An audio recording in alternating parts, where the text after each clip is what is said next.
नमस्कार, आप सभी का स्वागत है KFE में। दोस्तों, आज हम जानेंगे जोशीमठ के बारे में।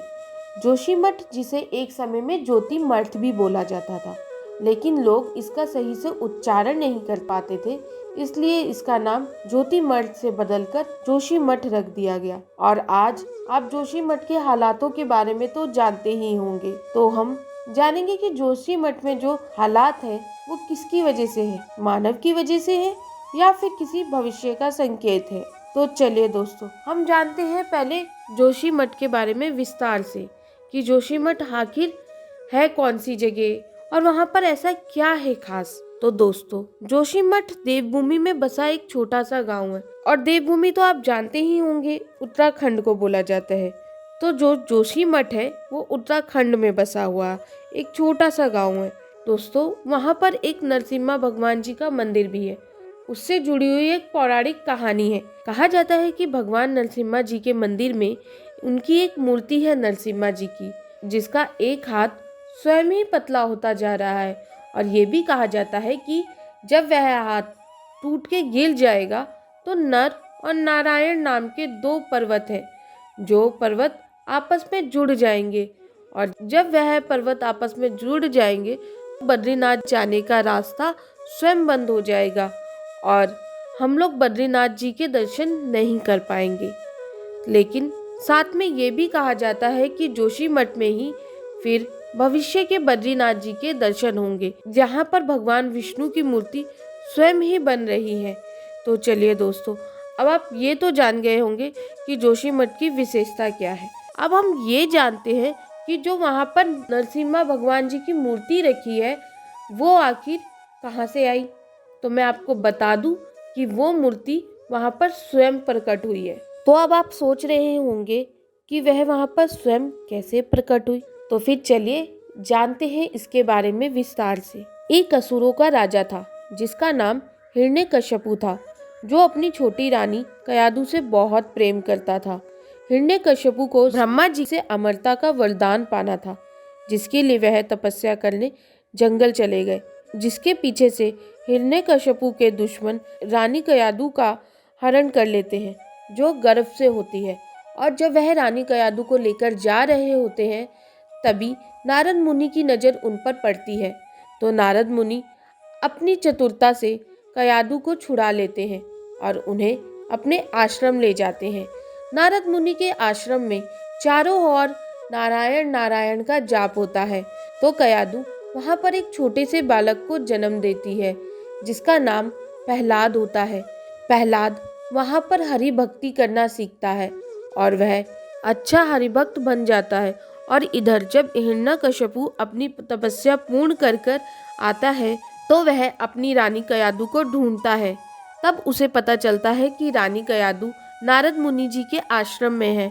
तो वह रानी कयादु और अपने पुत्र को अपने साथ लेकर आ जाता है। लेकिन हिरण्यकश्यपु एक असुर होता है और विष्णु भक्त का विरोधी होता है, जिसकी वजह से वह अपने बेटे को बहुत शिक्षा देने की कोशिश करता है कि उसका बेटा प्रहलाद हरि भक्ति छोड़कर उसकी भक्ति करे।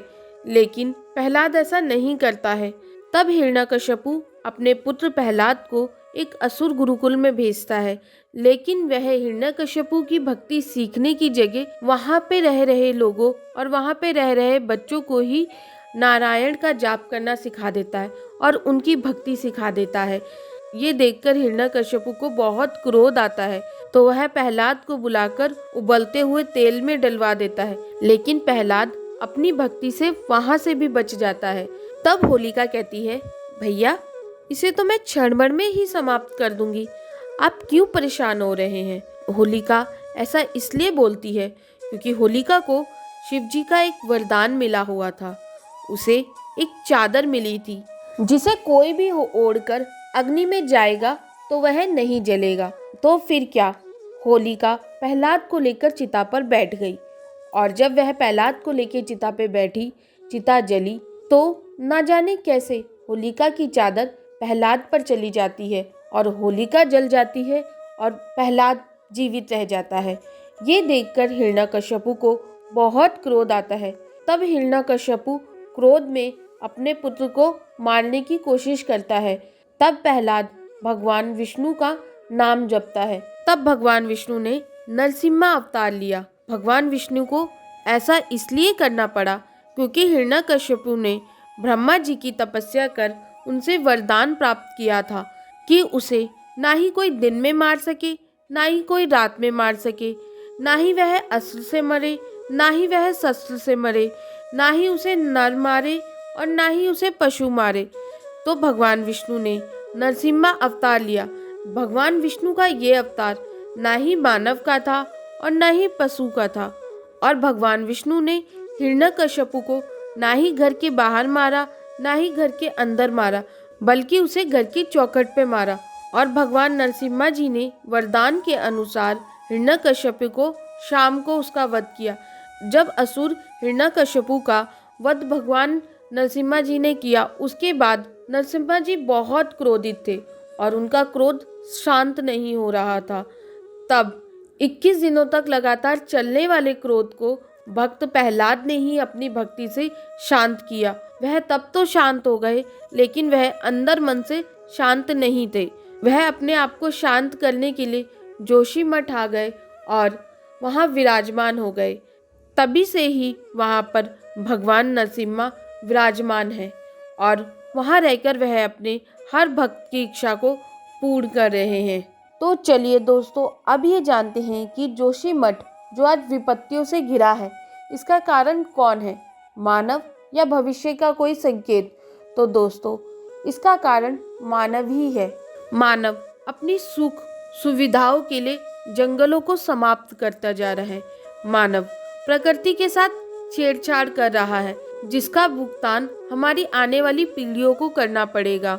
दोस्तों, हालांकि ये बात सच है कि जोशीमठ में भविष्य के बद्रीनाथ के दर्शन होंगे, लेकिन दोस्तों, हमारी आने वाली पीढ़ी जहाँ पर आज हम बद्रीनाथ के दर्शन कर रहे हैं, वह नहीं कर पाएगी और भगवान नरसिम्हा की मूर्ति वह भी खंडित हो जाएगी।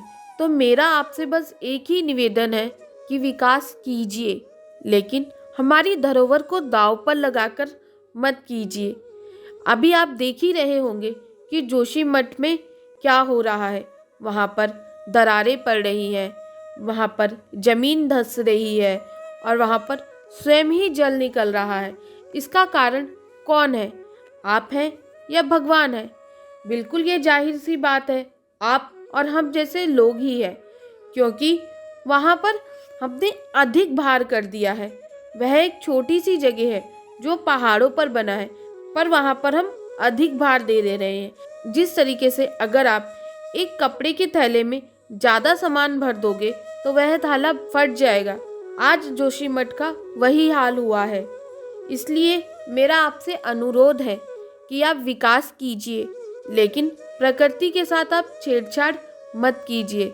दोस्तों, आज के वीडियो में अगर आपको मेरी कोई बात कड़वी लगी हो तो उसके लिए मुझे कीजिए माफ़ और देखते रहिए KFE।